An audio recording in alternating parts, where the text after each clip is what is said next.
আসসালামু আলাইকুম ওয়া রাহমাতুল্লাহি ওয়া বারাকাতুহু। সম্মানিত ভিউয়ার্স, আমি আপনাদের সম্মুখে হাজির হয়েছি। আপনারা দেখছেন রুহানি তিব্বি ক্লিনিক। আজ আমি আপনাদের সম্মুখে বসে কিছু আমল সমূহ যেগুলি আমি আমার লাইফে ব্যবহার করে দেখেছি রোগীর উপর, এরকম একটি আমল আপনাদের সম্মুখে আনব। আমল হলো এই, দেখবেন কিছু রুগী আছে যাদেরকে বারবার তান্ত্রিক এবং কবিরাজ চালানকৃত জাদু শরীরের মধ্যে পাঠিয়ে দেওয়া হয়।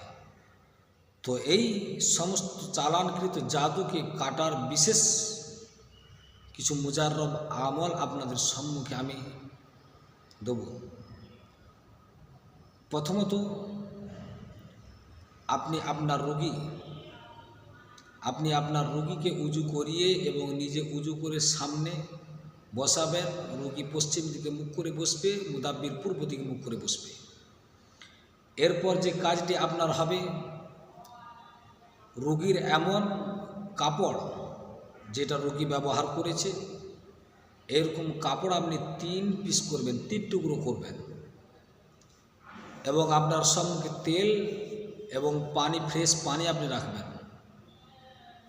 তারপর ওই তেল, পানি এবং কাপড়ের উপর 33 আয়াত করে আপনি একবার ফুঁ দিবেন।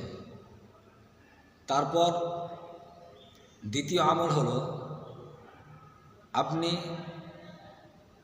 তেল, পানি এবং কাপড়ের উপর সূরা ইউনূসের 80, 81, 82 নম্বর আয়াতকে একবার পড়বেন, একটি করে ফুঁ দিবেন, একবার পড়বেন, একটি করে ফুঁ দিবেন, এরকমভাবে 7 বার পড়বেন। নাম্বার 3,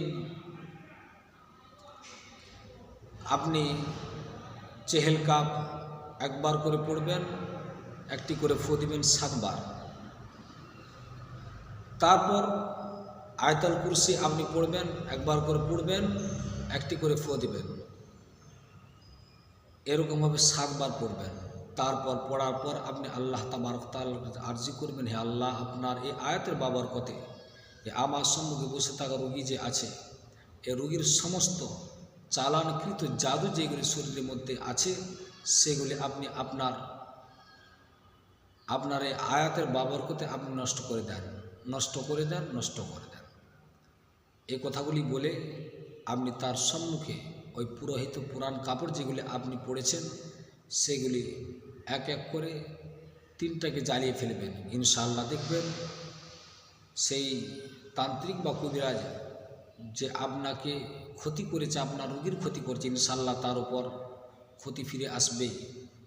এটা আল্লাহ তাবারক তাআলার আয়াতের বিশেষ একটি অলৌকিক মুজিজা। আপনাকে কখনো আর কি জাদু করতে পারবে না। আপনি দেখুন, এটা আমল করুন, আল্লাহ পাক আপনাকে ফল দেবে। তো ইনশাআল্লাহ আল্লাহ যেন আমাদের সকলকে এই সমস্ত দুষ্ট তান্ত্রিক অথবা কবিরাজ থেকে আল্লাহ যেন হেফাজত করেন।